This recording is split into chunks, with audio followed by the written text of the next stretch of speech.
Coming up today on episode 81 of In the Front Row with Mike Vaccaro, we sit down with Pro Football Hall of Famer Steve Largent. The wide receiver from the Seattle Seahawks tells us about his career, how he got to Seattle, and how he became the first Seahawk to be a Pro Bowler and a Pro Football Hall of Famer. Also had his jersey retired and a trophy named after him as well. He also tells us about that big hit you may have seen back in 1988 against the defensive back for the Broncos, Mike Harden. Plus, we hear what he's doing now to help out former players in need because of health reasons. All that coming up, episode 81 of In the Front Row with Mike Vaccaro, featuring Pro Football Hall of Famer Steve Largent. Well, Steve, thanks so much for joining us here today. It's a pleasure to meet you and talk with another Pro Football Hall of Famer here. And certainly you have a great story that we want to dive into. For you, you're from Tulsa, Oklahoma. Football became your passion. You stayed close to home, went to Tulsa. What was it like to kind of stay home and to hone your craft at Tulsa there and have a great career that you had? Well, what happened was my parents were living in Tulsa, as you said, when I was born. I lived there for 6 years. My dad left my mom, and my mom moved back to where her folks were, which was Oklahoma City. So I grew up in Oklahoma City, basically. And then my mom remarried, and that was a very complicated issue and a lot of issues. But I ended up going to Putnam City High School, which is one of the biggest high schools in Oklahoma, and we played a really high-bred, very competitive type of football at Putnam City. We had over 120 guys come out for the team. And we had a varsity and 2 junior varsity teams and a sophomore team. So it was a very competitive situation. And it was when I became a sophomore at Putnam City High School that the head coach, who everybody just, thought was the greatest thing since sliced bread, and I did too, and still do. He said, "Steve, we've got a lot of running backs," which is what I played. We're going to move you to wide receiver. We think you could do a good job for us at wide receiver. And so that was my first attempt to play wide receiver and wrap my head around playing receiver and not being a running back, which is what I really enjoyed doing. And so I actually had an assistant coach, Gene Abney, who was a raw, rough, just a big guy that became my coach, and he was a guy that didn't take any, you didn't give him any bull, and just that kind of tough, rough guy that you'd expect as a football coach in Oklahoma. And he really taught me a lot about playing the game, about getting on the ball and taking off on the ball and running my routes at the right depth and catching the ball consistently, all those things, basic things in being a receiver. And so that was my introduction to playing wide receiver. And I really loved playing wide receiver. It was a lot of fun. I can't say that I loved it more than playing running back, but I loved it almost as much. And so that was kind of my entry into the world of playing receiver in Oklahoma. You became a Pro Football Hall of Famer as a receiver. Would you have done the same, you think, as a running back? I don't think so. I've seen a lot of those running backs that make the Hall of Fame, and they're pretty darn good. But so yeah, I'm not disappointed at all at moving to wide receiver when I was 15 years old. Well, again, outstanding career at Tulsa, and from there you get drafted by Houston, and after 3 preseason games, you're about to be cut. Right. What was it like? What's going through your head when you think you're doing enough to make this roster, but you're about to be cut? Well, I don't think I knew what I thought I knew about the NFL. But what happened was the Oilers had just stacked up receivers that they already had, and then they brought receivers in from other teams. And so they were loaded with receivers, but I thought, hey, I'm the second draft choice that they had, and so I know I'm going to make this team. And boy, I didn't know anything because they moved right on from me. And Bum Phillips called me into his office after the fourth preseason game, and he said, Steve, we think you can play, but you're not going to play for us, and we're going to let you go now and give you a chance with another team. And we hope that you'll do well, but we think we've got other guys that are better than you. And in all honesty, I understand what he was saying, because I didn't play very well in training camp. I didn't show out, and so it didn't surprise me that he was releasing me at that time. But fortunately for me, the big break that everybody said, what was your big break? My break was the fact that Jerry Rome, who was my college coach for 3 years at the University of Tulsa, coached quarterbacks, receivers, offensive coordinator. He had gone to the NFL as a coach, and the same year that I graduated from college. And so he was in Seattle, and he was not the offensive coordinator, but he was a quarterback and receivers coach. And he had not demanded, but he had asked for the Seahawks to draft me. And of course that didn't happen. But then when he saw my name come up on the waiver wire, he said, we got to get him. Just let him have a chance. And so Jerry talked them into trading an 8th round draft choice for me, who was drafted in the 4th round and was out without a team. And they convinced Jerry convinced those scouts to actually work out a trade for me, and he did. And so I was very disappointed that I didn't make the Oilers. I was glad I got my college degree, because I thought I was going to have to put it to work right away. But I had another chance, and so it was going up to Seattle. It was a first-year franchise. Jerry was in his first years coaching that first-year franchise, and the hidden bonus besides Jerry was the fact that Jerry had implemented our entire offense from the University of Tulsa. And so when they said line up, I write 79, I knew where to line up. I knew, how deep to run the route. I knew when the ball should be delivered to me.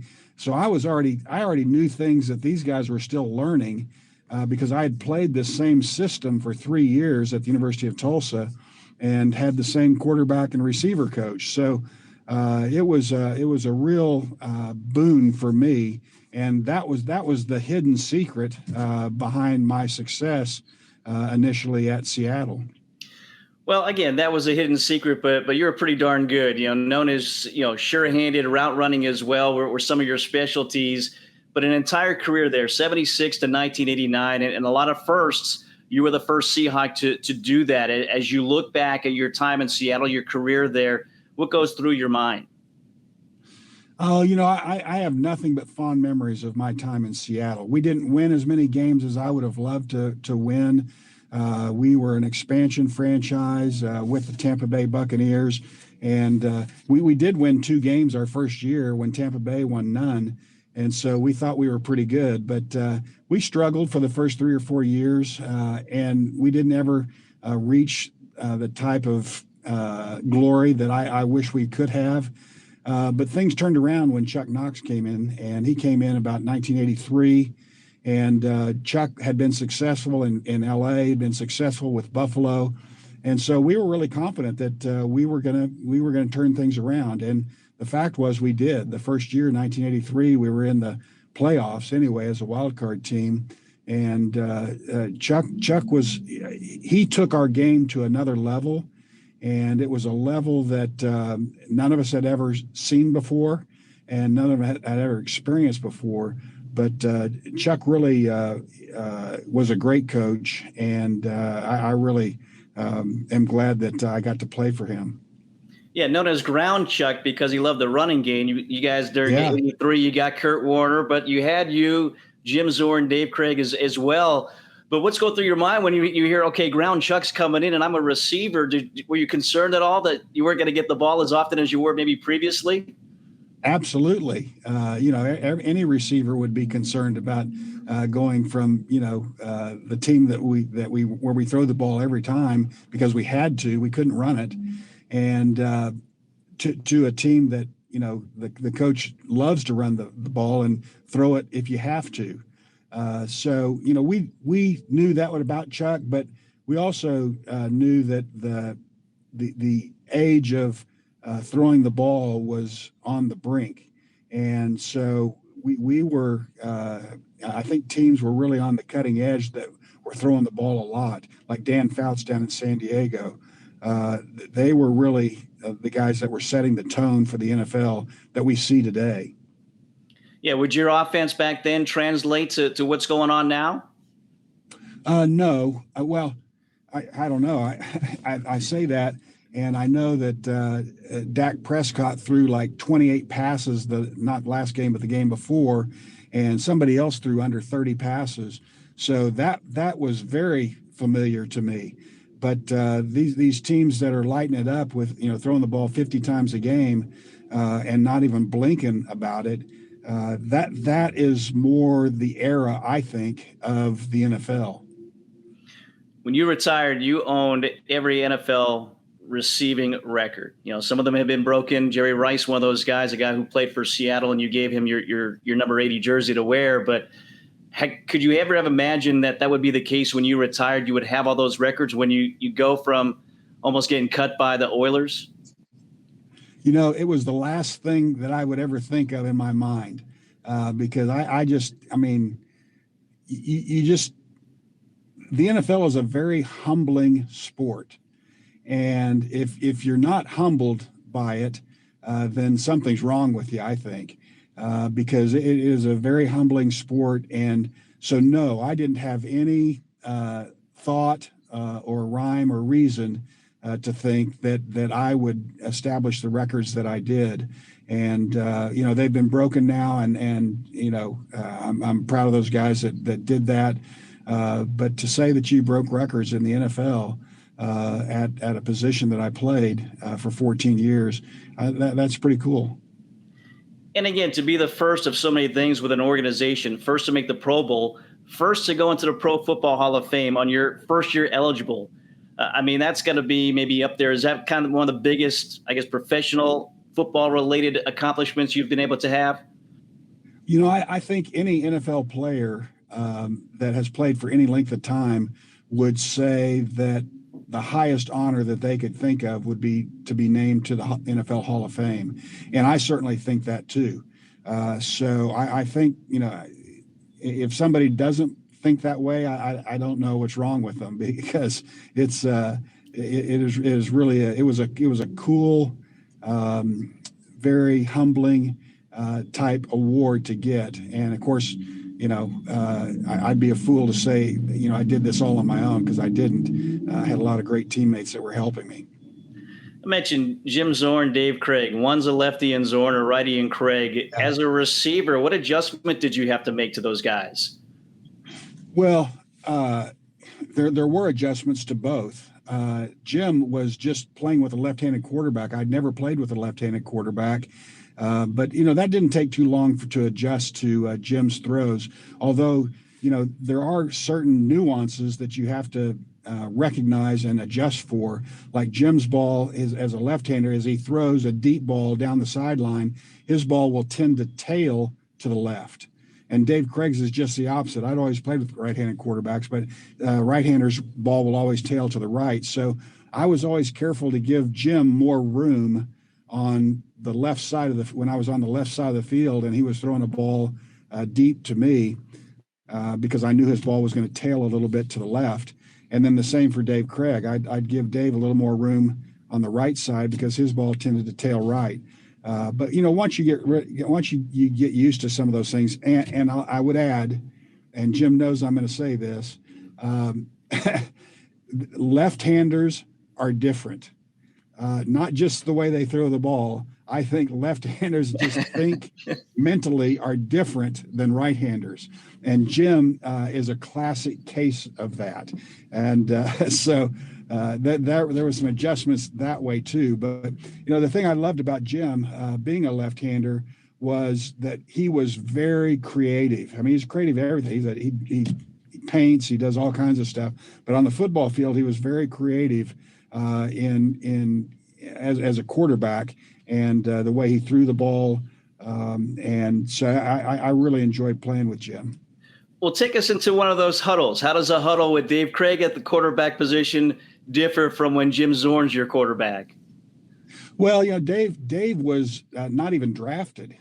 He was signed by the Seahawks as a free agent, and yet Dave was a very creative guy too, and he didn't always throw the ball exactly where you wanted him to, or to the right person. But Dave had a plan, and so he was he was a unique quarterback for sure, in a different way than Jim. But he was creative in his own way. Jim now he was creative, and that creativity goes to every part of his personality. But Jim was he was very disciplined. And he knew where he wanted to go with the ball, when he wanted to throw it. He knew what he was going to do when he got back in the pocket. So Jim was very disciplined. Dave was not very disciplined, but Jim was very disciplined, and I think he was a great quarterback. Again, we mentioned your sure hands and your route running. What else made you a Pro Football Hall of Famer in your mind as a receiver, where maybe you lack some other things that we're seeing from current receivers these days? Oh, I don't know. I think it was more than anything, it was the consistency that I had to play as playing a receiver, and it was consistent from year to year, number of catches and yards per catch and touchdowns in over the course of the season. I was just real consistent. I was a consistent player that I could get a first down. I knew how to run a route. And I think I did those things on a consistent basis year in and year out.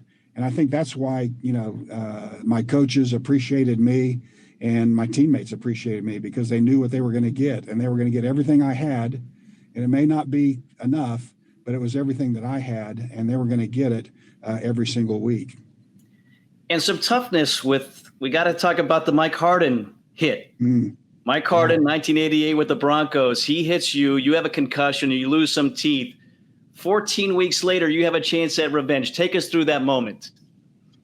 Well, our game with Mike, where he hit me, was about a second or third game of the season, and he just laid me out. He had taped up his forearm for this hit, and he hit me right across the face mask. And I was wearing a two-bar face mask at the time. Broke my face mask and knocked out two of my back teeth, and I was out for the game. I never came back in to play the game. And it wasn't like I always said to myself, hey, if we play the Denver Broncos again, I'm going to get that guy. I didn't ever say that, and I didn't even think about that. But I did say, when I saw that ball going and saw that he was going to intercept the ball in the end zone on the opposite side of the field from me, and I was chasing him, I knew who it was. I knew what number he was, and I knew I was going to hit him as hard and as I possibly could. And it just so happened that the play, he cut back right when I got to him, and I drilled him right under the face mask. I didn't hit him illegally. I hit him legally, but I hit him as hard as I could, and his feet went up, and he fumbled the ball, and I recovered the ball, and it just was the perfect scenario for what had happened to me 3 or 4 or 5 weeks before that in Denver. Had there been history between you two leading up to that first hit that he had on you? Well, Mike was originally a cornerback, but I don't ever remember it, him hitting me or doing anything dirty like that before. He was playing strong safety. I think strong safety, not free safety, for the Broncos when he hit me. And so, but I don't know that it was premeditated. Well, I do know it was premeditated on Mike's part, and it wasn't premeditated on my part. But if it could have been premeditated, I would have done it. Again, talking to you, we're going to get to Pork Rind Appreciation Day in a moment as well, something that you're talking about, and also the Gridiron Greats Assistance Fund as well. But Again, in Seattle, you're the first. You're the first guy to have your jersey retired as well. And when you retire, you're the first guy to have your name on a trophy that you are the first recipient of, the Steve Largent Trophy. What does that trophy mean to you, and to have that named after you in that city? Well, I think it's pretty cool. I never asked for that, or never even dreamed that something like that would happen. But I think it's pretty cool, and I really admire the guys that win that, because it's for guys who are guys that are showing up every week and playing well and playing consistently for the team, and guys that have earned the respect of their teammates. And so that is very cool. And so I love going back there and congratulating the guys that win that award. But it's meaningful to me, and so it's very cool. Even cooler is that the recipient in 2021 and 2022 is Tyler Lockett, who's a receiver, born in Tulsa, and shares your same birthday as well. That is like eerie.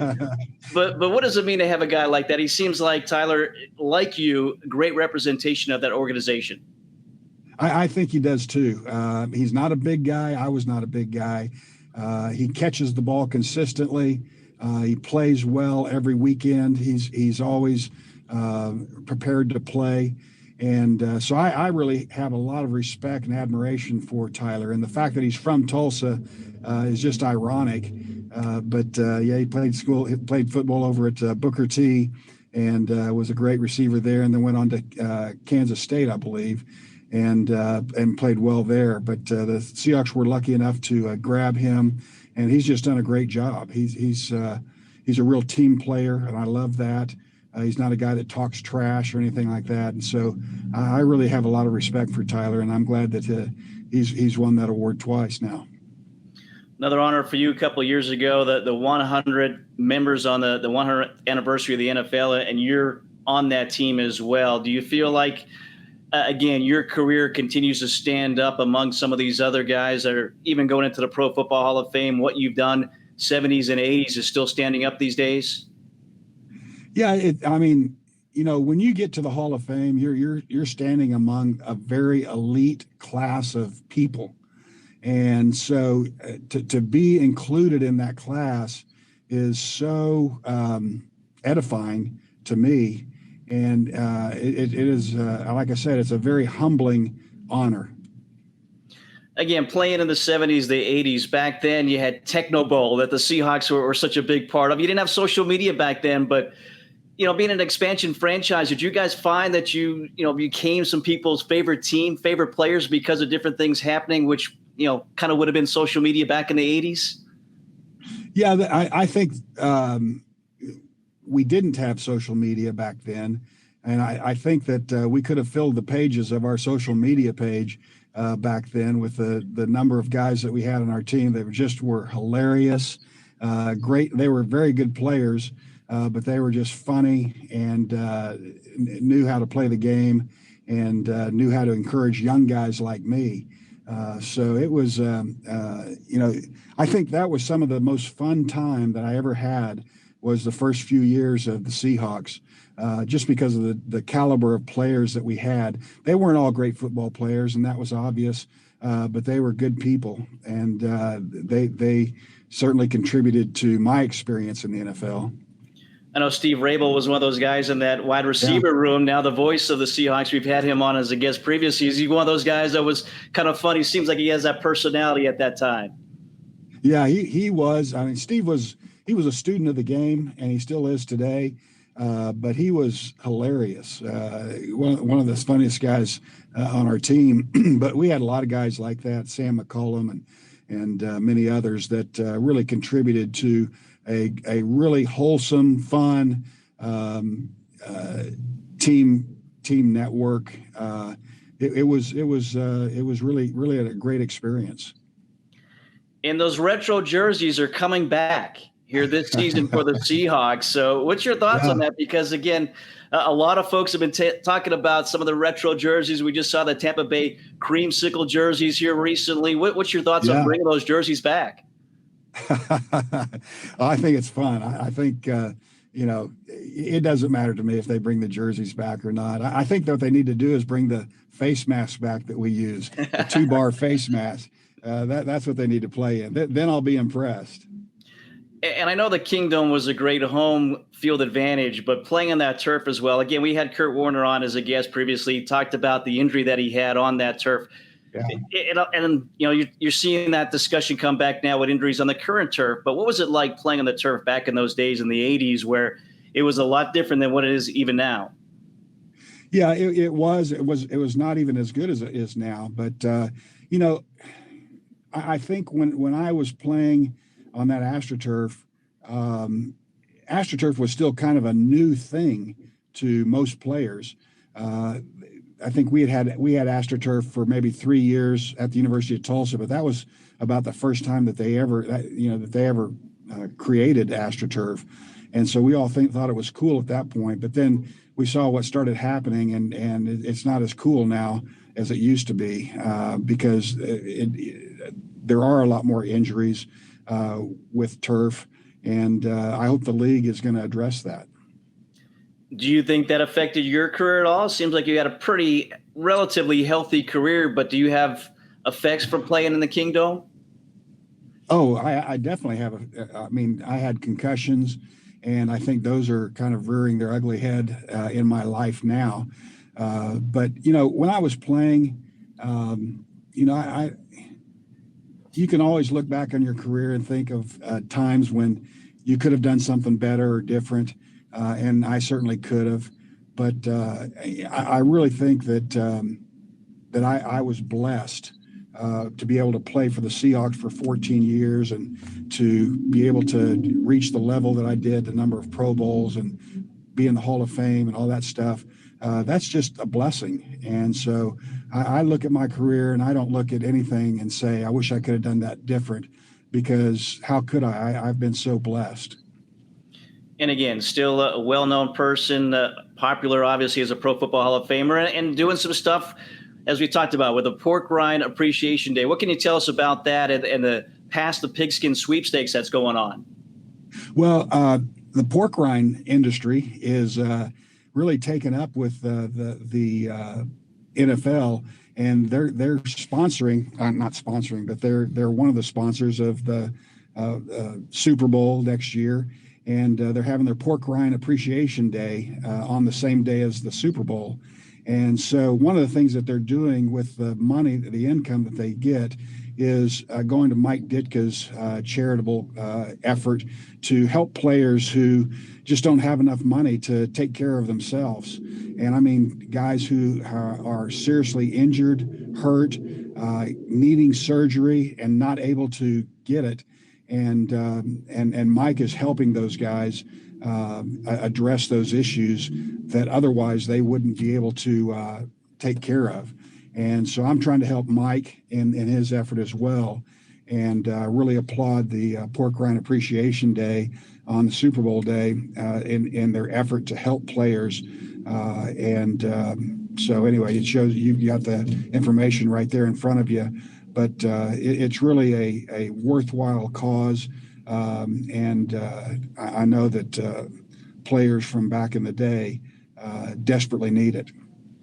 Yeah, I mean, people are going to say, oh, you're a Pro Football Hall of Famer, but you play in the 70s and 80s. The money wasn't then what it is now. So as you said, and playing in some of those facilities, not just the Kingdom, you had the Vet, you had River Stadium with that turf as well. I mean, there's guys right now that are getting up there that are suffering. Yeah, the Astrodome, a lot of different places, and guys are really suffering, and it is a real issue, and players are hurt, and there's no resolve. So Mike saw that. There were players that he was coaching when he was coaching, or players that he played with are having those issues. And so I'm really proud of Mike, and really willing to help him in his effort to help these players who don't have help anywhere else. Well, that'll lead us to our top five, a new segment we hear. We want to get your top five sure-handed receivers. Obviously, you're one of them in the career of the NFL and pro football. Can you give me, and it's okay to include yourself, in that top five. But who are your top five sure-handed receivers? Well, Jerry Rice has to be number one. I think you're going to have to help me with their names because I forget it. This is one of my problems that I have with my concussions. The great tight end for the San Diego Chargers, Kellen Winslow. Okay. Oh, okay. Kellen Winslow. He would be on my list of great receivers.